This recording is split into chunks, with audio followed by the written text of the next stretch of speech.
மதுரையில் நடைபெற்ற திமுக பொதுக்குழு கூட்டத்தில் முதல்வர் ஸ்டாலின் பேசியதை பார்க்கலாம். எல்லோருக்கும் என்னுடைய அன்பான வணக்கம்.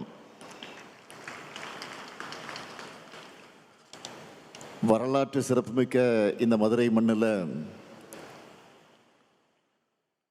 தொன்மையான தமிழரின் பண்பாட்டை எடுத்து காட்டக்கூடிய இந்த மதுரை மண்ணில் தமிழ்நாட்டினுடைய எதிர்காலத்திற்கு தேவையான முடிவுகளை எடுக்கவும்,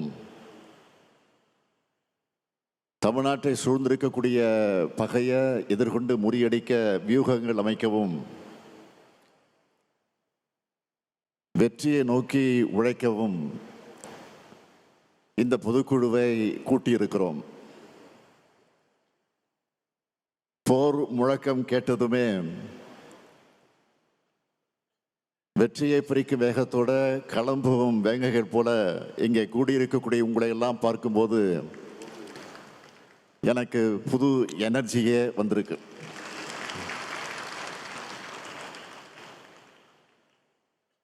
இன்னைக்கு தமிழ்நாட்டு உரிமைகளை நிலைநாட்ட உயர பறக்கிறது நம்முடைய கருப்பு சிவப்பு கொடி. இந்த கொடி எத்தனை போராட்டங்களுக்கு பிறகு, எத்தனை தியாகங்களுக்கு பிறகு விண்ணுயிர பறக்கிறது என்பதற்கு தலைவர் கலைஞர் அவர்கள் மதுரை மேலமாச வீதியில பேசினதை நான் இங்கே நினைவூட்ட விரும்புகிறேன். மதுரை மண்டலத்தில் திமுகவை வளர்க்க நானும் மதுரை முத்துவும் பட்டப்பாடு கொஞ்ச நெஞ்சமல்ல. கலைஞர் பேசுகிறார். 1949ஆம் ஆண்டு உருவான இந்த திராவிட முன்னேற்ற கழகத்தை வளர்க்க வேண்டும் என்பதற்காக இதே மதுரையில் 100 இடங்கள்ல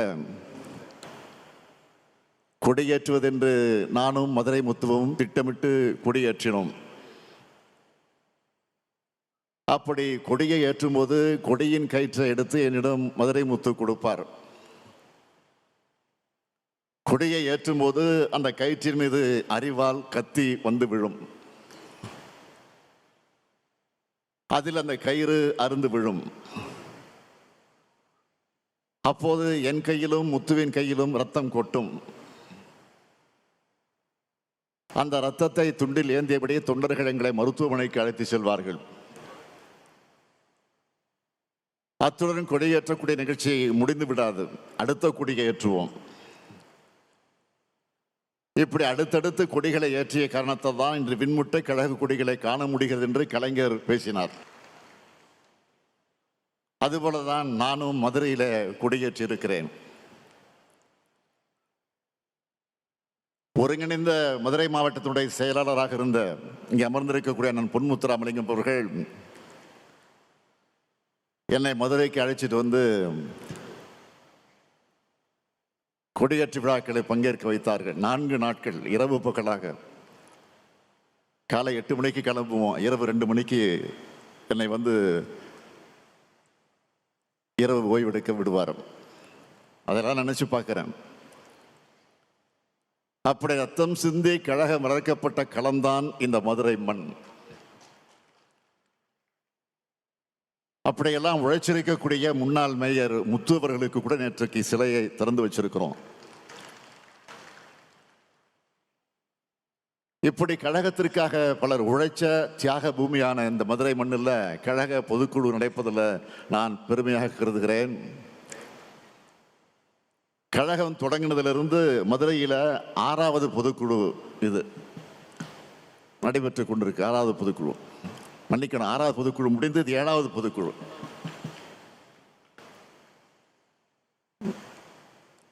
ஏழாவது முறை கழகம் ஆட்சி அமைக்க அடிகொள்ளக்கூடிய பொதுக்குழு தான் இந்த 7வது பொதுக்குழு.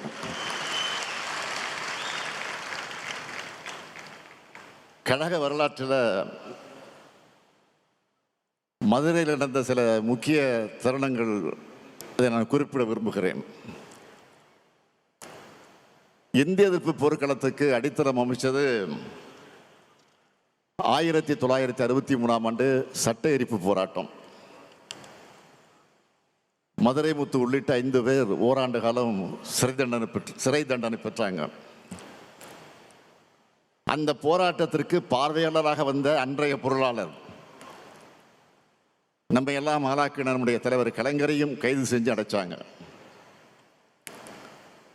மதுரை மாவட்டத்து மொழிப்போர் தளபதிகள் விடுதலையான அன்னைக்கு நடைபெற்ற பொதுக்கூட்டத்தில் உரையாற்றின தலைவர் கலைஞர் அவர்கள் சொன்னார், மதுரை முத்துவும் SS தென்னரசும் திமுகவுக்கு கிடைச்ச மருது சகோதரர்களும் பாராட்டினார்.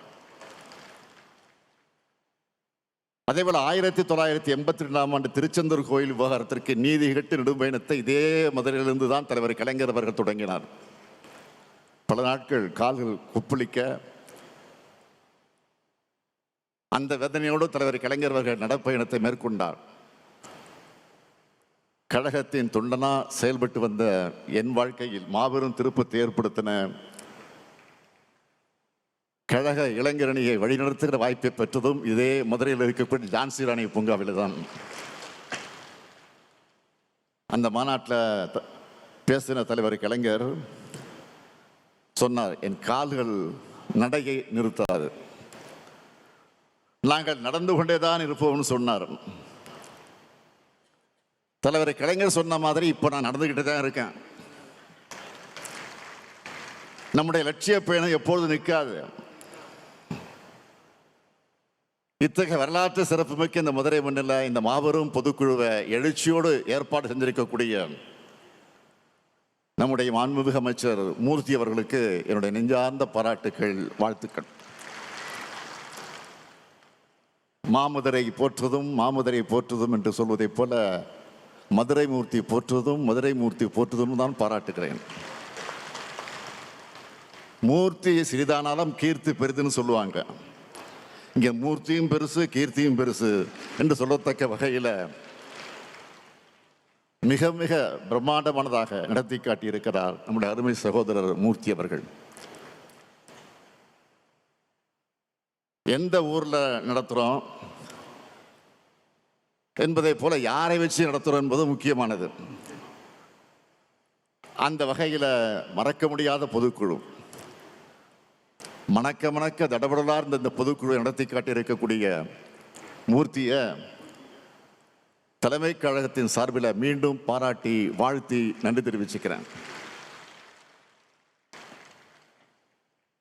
அவருக்கு துணை நின்ற நம்முடைய அமைச்சர் PTR பழனிவேல் தியாகராஜன்,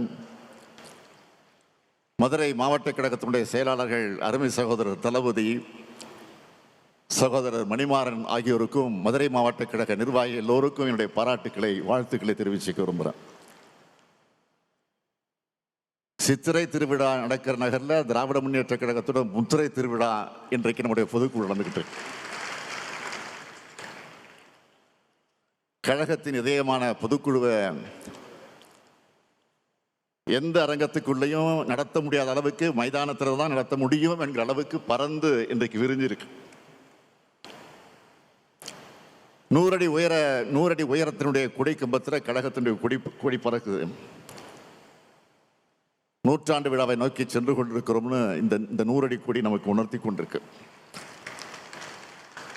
மதுரையை சுற்றி கிட்டத்தட்ட 60 கிலோமீட்டர் சுற்றளவுக்கு கருப்பு சிவப்பு கொடி பறக்குது.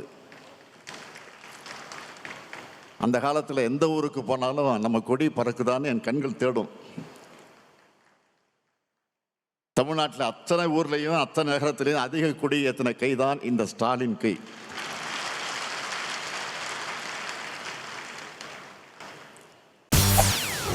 செய்திகளை உடனுக்குடன் தெரிந்து கொள்ள உடனே சப்ஸ்கிரைப் பண்ணுங்க.